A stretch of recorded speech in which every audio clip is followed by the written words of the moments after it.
I remember my second grade teacher, Miss Fenner. I remember her because she took me out of the classroom every day with a few other kids to do reading games. And decades later, I realized for the first time that she was pulling me out for reading intervention. And I had no idea. I was confident. I thought I was smart. I thought I could do anything. And she instilled that confidence in me. And so I think it's obvious that I owe Miss Fenner thanks. And I think it's also obvious that every child in this country deserves a Miss Fenner. And yet there are millions of students, we estimate about 5 million a day, who are walking into school buildings where at least one classroom lacks a permanent or qualified teacher, and often multiple classrooms.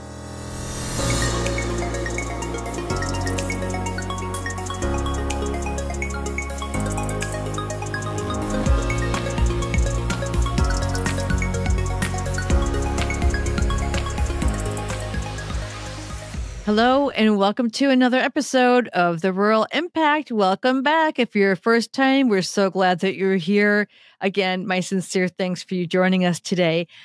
Now, today, as I promised, we are going to have a conversation focused on solutions to address America's rural teacher shortages. And of course, with that, I promised a story that perfectly demonstrates the power of rural collaboration to solve local challenges that have long-term and widespread impact. So I want to start off by sharing something with you that I learned in researching this particular episode. And this comes to us from the National School Board Association from a report in 2024. And here goes. The report says that 55% of new hires in rural schools lack any teaching license and are unprepared to teach. I think no matter where you sit, whether your little ones have, flown the nest, it really should be concerning to us because this is America's future that we're talking about. Our preparedness of teachers is a direct impact on the preparedness of those students. And we know that data tells us that teacher shortages have been developing much more rapidly in the past decade than in previous years. And in fact, many are describing this as a crisis situation in many schools, and rural is certainly not excluded from this condition. And we also know that the pandemic years, I just got to kind of add this another layer to it, added to what had already been a developing teacher shortage problem. So we know that there are a number of complex reasons behind the shortages and the empty pipelines of these experienced and prepared teachers.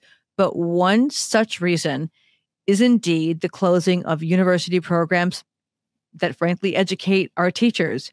So when you think about, how embedded that challenge might be as it happens, this is the kind of dot connecting conversation we're going to have today, because to bridge that divide, there is a call and an opportunity for community colleges as well as other post-secondary education institutions to innovate, think, and do outside the box to provide for, as I said, flexible, quality education that provides opportunities for rural adult learners who want to become teachers and would prefer to have a career educating the students in the communities that they live in and love.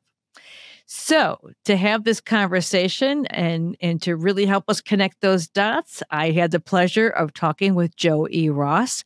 And Joe is the president of Reach University. And you're going to hear how Reach is helping schools grow their own highly effective teachers and leaders, and really how their work is working to pursue equity in underserved urban and rural communities and job embedded degree pathways, And you're also going to hear, I'm going to jump ahead of myself, I'm a very special individual. Really, it was a heartwarming conversation. And I think you're going to really just appreciate her story. And her name is Nancy Mondragon. And Nancy is a 2024 graduate from Reach University. And now so proud to share that she will have her very own classroom in the upcoming school district within the Arkansas Waldron School District. So when you want to understand the true impact of how programs and policy and investments really impact individual lives and communities, a good story like Nancy's does the trick. And if you're not convinced, listen to this conversation, and I think will end up agreeing. Okay, with that in mind, I'm sending out this invitation for you to put on your podcast frame of mind and listen to my conversation with Joe E. Ross of Reach University and Nancy Mondragon, a new teacher and graduate of that same program. Are you ready? Let's go. Joe E. Ross, president of Reach University and past president of the California County Boards of Education. Thank you so much for joining us on The Real Impact. We're really glad to have you here. Michelle, it's a pleasure to be here. Thank you.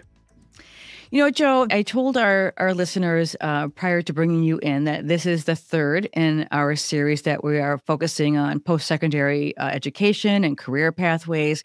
I truly mean this when I say I've been eager to have this conversation, and for many reasons, one of which includes concerns over rural school teacher shortages.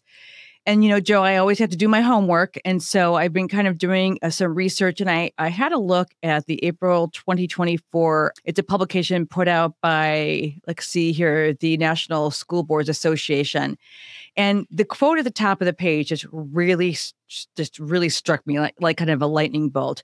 Time is not our friend. 55% of new hires in rural schools lack any teaching license and are unprepared to teach. And for those of you who are interested in this subject, we'll make sure that we put several links on our resource page that relate to this subject. But the other reason I've been excited to have this conversation, because I am the mother and the mother-in-law of educators. And so the work that you're doing, what I've learned about Reach is so fascinating. And I love the simple premise that goes, reinvent teacher education. So Joe, let's start there. Tell us how this came to be and why. Well, let me start with a shout out to teachers as a way into that. A couple of years ago, my mother, who is now 91, decided to tell me, and maybe embarrass me in front of others that were listening, that she still remembers when my second grade teacher called the house at the end of the year crying.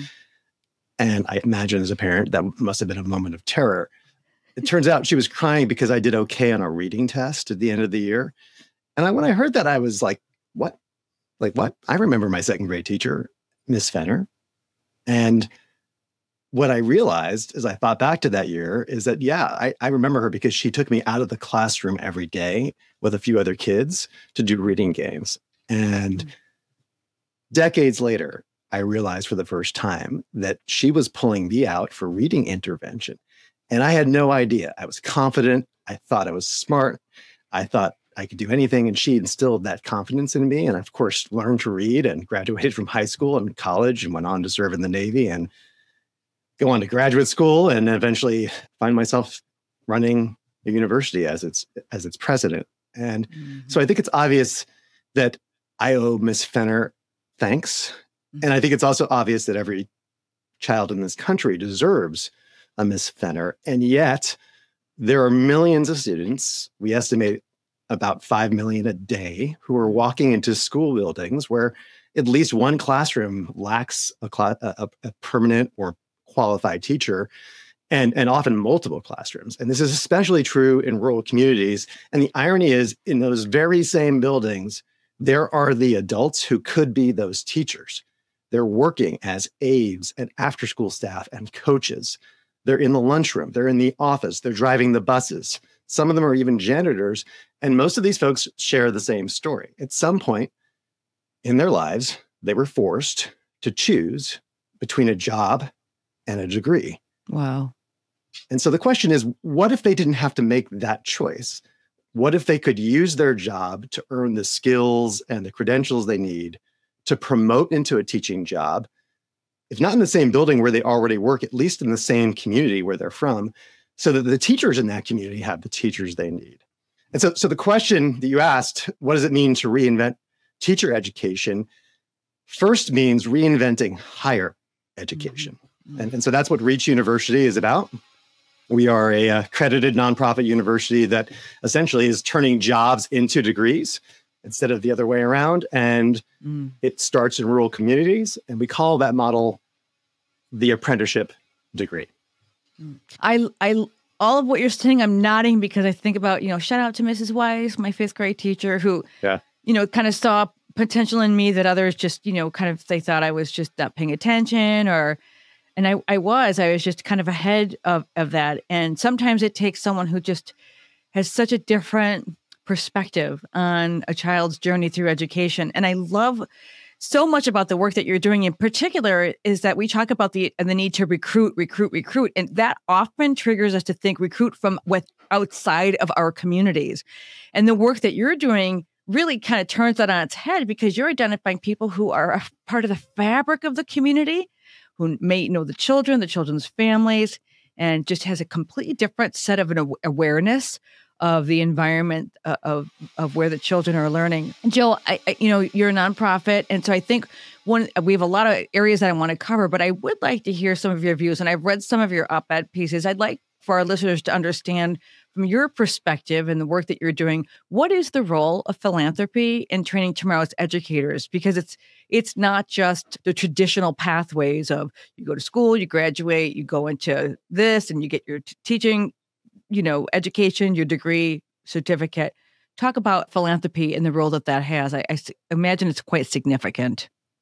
Yeah, I would start with the end in mind, which recognizes the huge opportunity here to solve a systemic problem, which philanthropy loves to do, right? So there's a systemic problem and there's a solution waiting. The systemic problem is we have 300,000 teacher vacancies by all the estimates. They're different in different places. We know they're severe in rural communities. And on the other side of that equation, we have 1.3 million classroom aides working in schools across the country. So you've got 1.3 million classroom aides and then a bunch of other employees, typically who do not have a bachelor's degree, but they're in the schools already. Mm-hmm. And then you have a fraction of that number of classrooms with vacancies when it comes to a teacher, right? And so what you have here is kind of a misalignment of the labor market in many ways. So I think philanthropy should love this, because that suggests a solution. And the question is, how do we get to the solution? If a fraction of the employees working in schools without a bachelor's degree in a variety of frontline positions could get that bachelor's degree without leaving the job, without leaving their community, without relying on someone from somewhere else coming in, but embracing the talent that is already there. If a fraction of those folks could become teachers without stepping out in that way, then we actually would not have a teacher shortage. It'd be over. We'd have a persistent, evergreen pipeline of local talent. So the question for philanthropy is, how do we get there? And it requires a couple of things up front to build to a solution that is sustainable without philanthropy, right? You don't want to create a model that always requires philanthropy. So what's required? Well, universities need to reconceive a high-quality degree as a high-quality job-embedded or apprenticeship degree. That takes some thinking about build work and redesign work. That takes money. 2, universities and their employer school partners need to think about ways to sustain the model beyond a certain period of time once it reaches a certain period of scale, using evergreen funding, essentially without student debt. And I can talk more about the student debt issue. Right. So I think that's the opportunity for philanthropy is to look for innovative players, either school districts or higher education institutions, or ideally both in partnership, who are committed to this objective, and then holding them accountable to a period of time where they can build an apprenticeship degree that's debt-free, affordable, high quality, and can rely on funding that is becoming available now to sustain such a thing without saddling the future teacher with student debt, which is just absolutely critical. Absolutely. Yeah. What you're saying is really kind of the essence of where I want to go next, which is really connecting those dots, which is what we all know we try to do here on this podcast. Before we get into some policy conversation, I take a look at these dots. So leveraging hybrid learning, competency-based education, those important apprenticeships. Then there's the community college and employer partnerships. So could you kind of weave together the story? Because part of it is, as you said earlier, it's the systemic issues that we have to address. And if we don't at least put ourselves in the frame of mind that says something different can happen, what you've created is a model that encompasses all the things I just mentioned. So kind of go, if you could map it out, what do the big picture, how do those dots connect? Yeah. So I think the big picture starts with embracing the optimism that higher education actually can change, right? And these are examples of recent change. But if you go back across the hundreds of years of history of higher education in the United States, it has had radical change periodically, almost every century, and certainly every generation as well. So Harvard was teaching in Latin 300 years ago. If you go back a little over 100 years, there was no such thing as the business school case study. There was no such thing as the model of how you become a doctor, starting with an internship and a residency and then becoming a doctor. All that actually came about in sudden change, sudden pivot in the way we matched higher education with the needs of the modern moment. Mm-hmm. So competency-based education, I think, is a great recent example. In the last 20 or 30 years, we've realized, with exemplars like Western Governor University leading the way, you can provide high quality education that's competency-based based on what you know and give credit for that. I think this new stage that we're entering into, where the apprenticeship is merging with the college degree, is a new chapter in higher education. And I think we should think about it that way and be optimistic that it's possible, given this history I just laid out. And the apprenticeship degree, I think, has three critical defining, differentiating elements from everything you just mentioned. First, like every apprenticeship is affordable without student debt. The learner earns a paycheck from day one through the day of graduation. By the way, why should anyone go into debt to become a teacher or a nurse in a rural community? Right. Yeah, you're singing my song. I agree with you. Mm. Right. So the second defining element of an apprenticeship degree is it is based in the workplace from beginning to end, and it leverages the workplace as the learning place, turns a school district into a university campus very intentionally, so that not just children are learning, but adults are learning in an intentional way. And three, it really embraces the idea that you can learn from on the job, paired with rigorous courses that typically are in the evenings or on the weekends. Credit from work, faculty who are also job embedded like the learners. Those things coming together are how I distinguish and define the apprenticeship degree from other recent innovations like competency-based education and the like. Now, competency-based education can be part of an apprenticeship degree. It doesn't have to be, but it definitely can be. But what makes the apprenticeship degree different is affordability, being based in the workplace, and generating credit from work in a way that's not a compromise. It's still a degree. It's not a bachelor's apprenticeship. It's a Bachelor of Arts achieved through an apprenticeship. It's so enlightening and enriching. I think about if you look at a bricks and mortar, and then if you really understand that this is the work that's happening inside, just how exciting it must be to be witness to that and be participating in doing something so meaningful that doesn't just lead, it just doesn't stop when the school year is over, that there's just so much potential. Mm-hmm. Joe, let's talk a little bit about the REACH method. I mean, this is something that, I don't assume our listeners know, but we want them to understand. What does it do to help the learner and the employer? Can you just kind of quickly walk us through what that looks like? Yeah, and so quickly, there's 5 design standards that we call the REACH method approach, or the REACH method to an apprenticeship degree. First is efficiency. Basically, this means half the learning comes from what people are doing on the job, for example, in a school, and the other half comes from online seminars or evening courses. It should feel like 1 + 1 = 1, that the pursuit of a job and the pursuit of a degree are one thing. So efficiency is the first thing. Second is relevance or flexibility. I'd say flexibility refers to where you organize the courses, right? So are they structured in a way where there are rigorous courses at a time and place that doesn't require anyone to miss work, commute, or arrange childcare to participate in that course? You have to all clear barriers, those barriers, right? All barriers can you be need barriers. To clear. Absolutely. The third element of the REACH method is relevance, as I said. So relevance really means making sure that the coursework embraces the workplace as a learning environment, and that, for example, if you learn algebra at the college level, at the same time you're watching algebra be taught or practicing teaching it on the job. Right? You connect that theory and practice. By the way, you can do that across fields. You can make John Locke, the philosopher, relevant to management training because John Locke had a theory around property ownership that he talks about in a way that's analogous to project ownership. And so there's, everything you can do in a college, you could do in the workplace without losing rigor. The fourth is affordability, right? So affordability, as I said earlier, means at the end that nobody is incurring student debt to get an education, especially in fields like teaching or nursing, where there's such a high rate of vacancy. Why would we set up a system that encourages student debt? That's not, doesn't make sense. It's not necessary.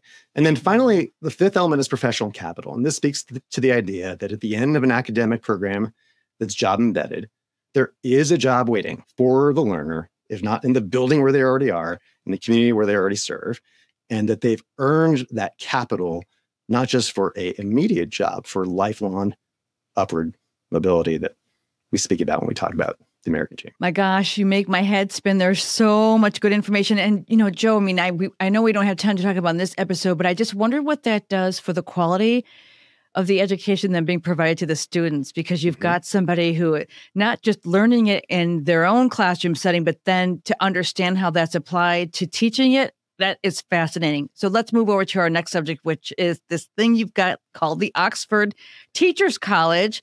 Tell us a little bit about that, and then we'll kind of we'll talk about philanthropy, because Reach University happens to be a beneficiary of some philanthropic dollars to help you with these programs. So talk to us about the Oxford Teachers College first. Well, the Oxford Teachers College is the Teachers College at Reach University, and we stood it up as an undergraduate college 3.5, 4 years ago with, I think, a vanguard brave cohort of 67 paraeducators, mostly in Louisiana. Today, we have 1,800 folks working and enrolled in this program. And in Louisiana, there's over 1,100 enrolled, which is the same number of estimated vacancies across the state when it comes to teachers. So our pipeline has already grown to the size of the shortage. And so there's something very unusual in sight, a possible solution to a teacher shortage in a state within Reach. The Oxford name you may wonder about. So we believe that the apprenticeship degree is not a compromise, right? There was a mayor of Bogota, Colombia, who said that the sign of an advanced society is not where all the poor people drive cars. It's where all the rich people use public transportation. And when we think about the apprenticeship degree, we think about something with high rigor that could be for everybody, but it's accessible to everybody as well. And one of the ways we ensure we keep higher education higher, even though there's courses online and even though it's embedded in the workplace, we keep it higher by embracing something called the Oxford tutorial method, which is a conversation-based, discussion-based approach to seminar learning, where adult learners learn through conversation with each other and with their faculty member, rather than sort of being lectured at and having to do problem sets that are not relevant. So that's why it's called the Oxford Teachers College, and it runs through everything we do across the university. All right. So now, before we have to take a break, talk to us a little bit about the fact that I know I read that the Reach Institute for School Leadership did receive a grant, that the period is ending at the end of May. By the time this drops, we'll be into the end of the month of June. So talk about that. I understand it was about $600,000 that you received. And let's talk a bit about what that kind of an infusion of resources can do for the great efforts that you put forth. Well, this grant from Ascendium was specifically focused on engaging community colleges as part of the solution to the teacher shortage in rural communities. And so, by the way, the Reach Institute is Reach University. It's another name for our institution. So Reach University in this partnership sought to bring alive the idea that incredible talent is not just in local rural communities within the school, but also coming out of the local community colleges. Typically, every county has a community college or one in the next door county. And typically, a graduate of a community college at some point sought a bachelor's degree. What we sought to prove is that we could turn the school districts effectively into transfer institutions, meaning instead of having to leave home, leave your community, go into debt, and attend an institution far away, you could graduate from a local community college and then transfer into a job at a local school that needs to hire a paraeducator, and then 2 years later, earn your bachelor's degree and become a teacher. So with that, we have signed up over a dozen community colleges in partnerships, school districts in communities from rural Arkansas to rural Louisiana, rural Alabama, rural California, are now intentionally recruiting from their local community college, and they're calling the jobs not just jobs, but degree conferring jobs. So job to degree paraeducator, job to degree cafeteria service professional, job to degree office.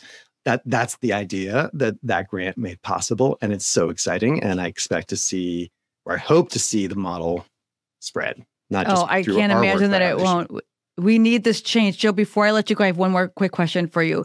We have, rural superintendents, school superintendents listening, rural community colleges listening. I know this, I can confirm it because I do receive notes and emails and things of that nature. Is this something where they can reach out to Reach University and say, hey, we are interested in this model? What do you suggest for those who say, I really would like to learn more about this? How do they even get involved with the work that you're doing? Well, we're delighted to speak with any rural community leader who's worried about the shortages in schools. And so anyone who's interested should reach out by emailing partnerships@reach.edu. Feel free also to follow us on LinkedIn and to follow us online. It's easy to find Reach University. And if you're interested in sort of the larger work around advancing the apprenticeship degree across geographies and industries, Reach University recently stood up the National Center for the Apprenticeship Degree, and you can follow that work and get involved by going to ncad.org and cad.org.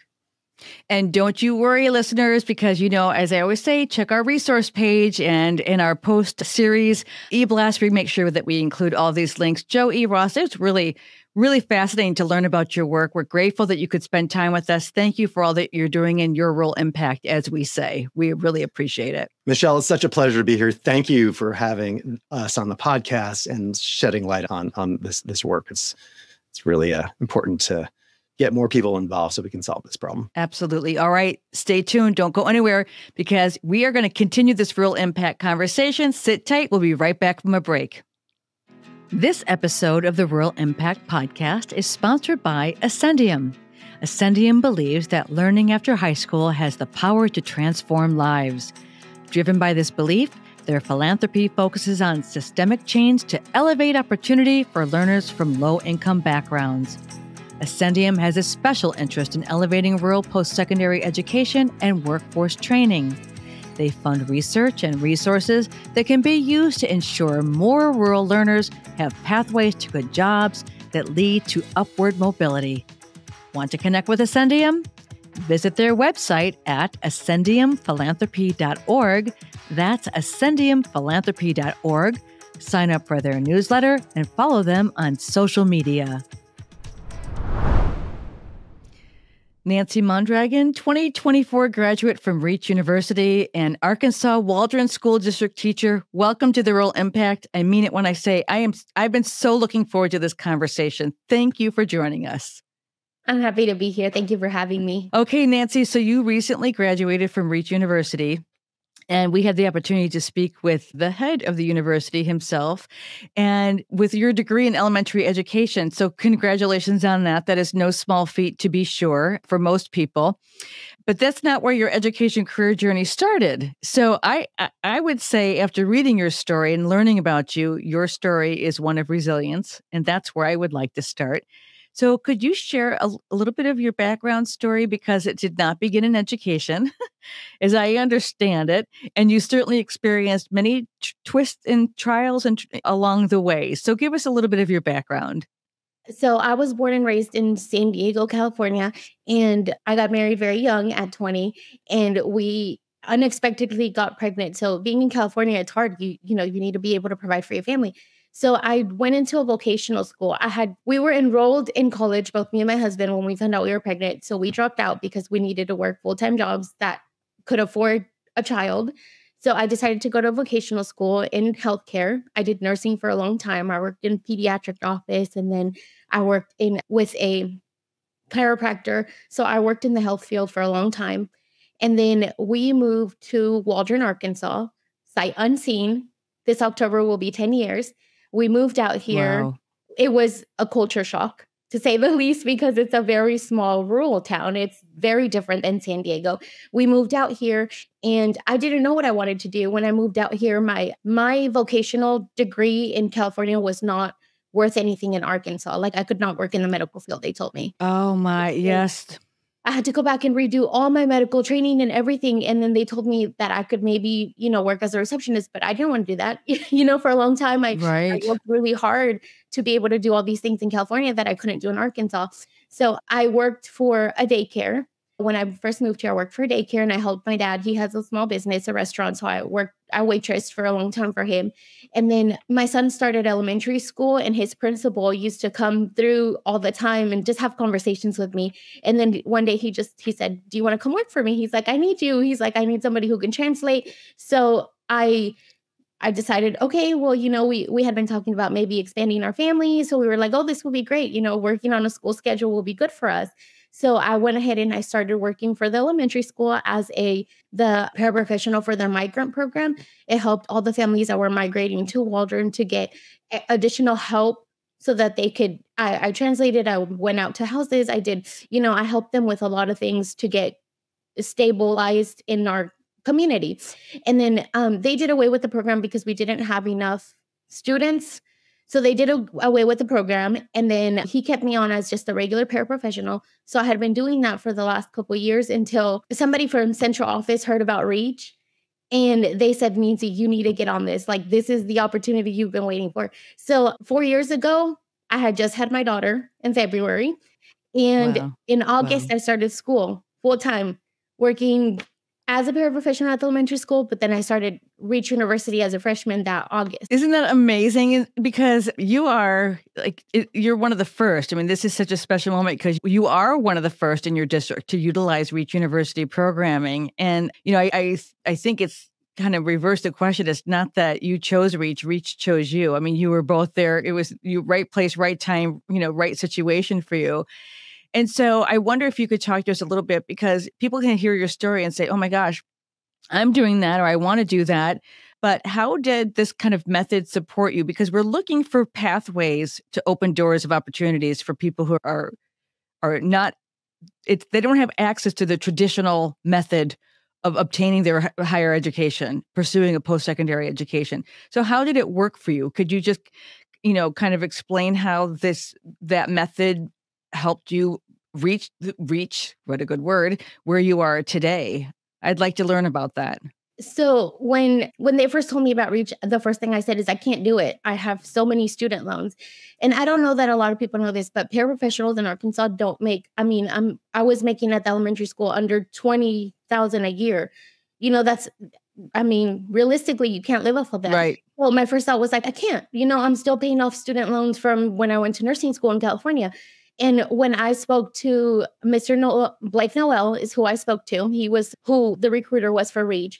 When I spoke to him, he said that was the first thing he told me. He was like, "Do not worry about it." He's like, "We have this system in place where we can help you with financials." He told me, right, that was my first, before we even got talking, I was like, I can't. I was like, I would love to go back to school, but I can't. I can't afford it. I don't have time. I'm working full time. I can't leave my job.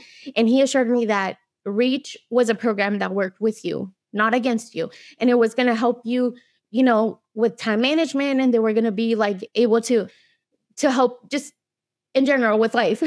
So when I started Reach, I was very afraid. I was like, I don't know if I can do this. I have a newborn at home. I have another child. My husband's working full time. Like, he was working nights at the time. And it seemed impossible. And then they're not just a school. They're like a family.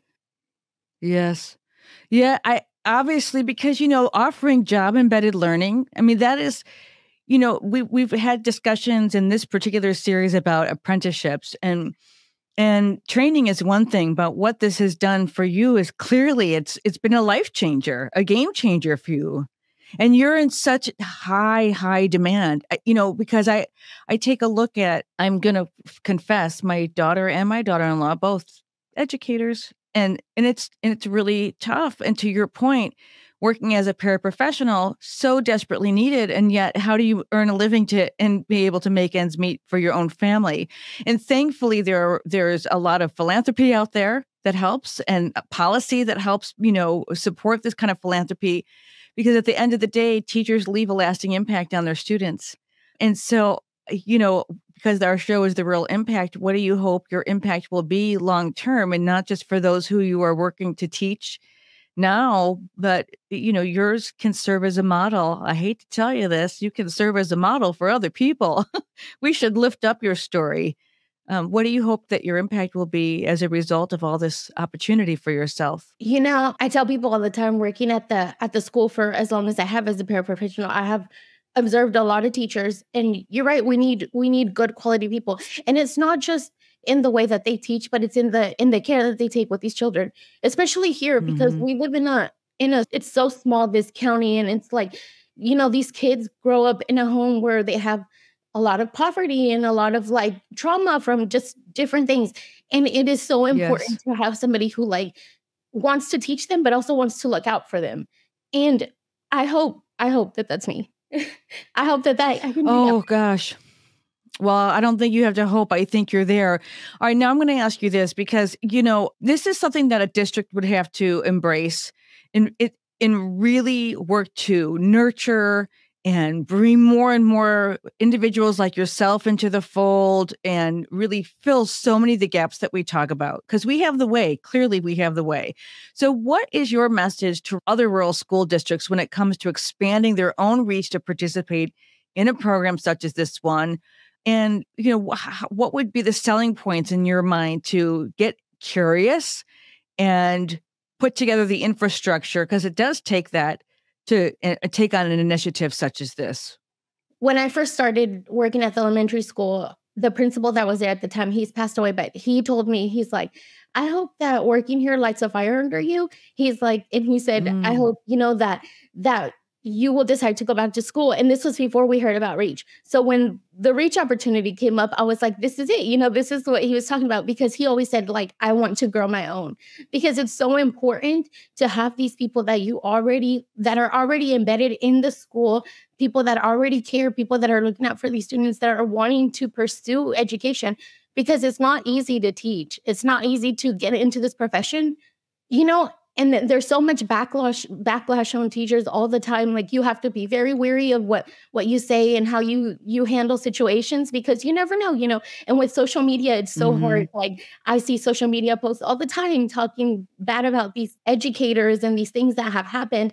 And I feel like if other schools, like our school took a chance on Reach, and it was new. None of us, we all kind of just went with the flow. We had to talk to each other all the time. Like, I don't know how this works. They didn't know how it worked either. And we worked together. We worked together with Reach to make sure that we got to a place where I could graduate. And coming into next year, I have a position already available that I went ahead and I accepted.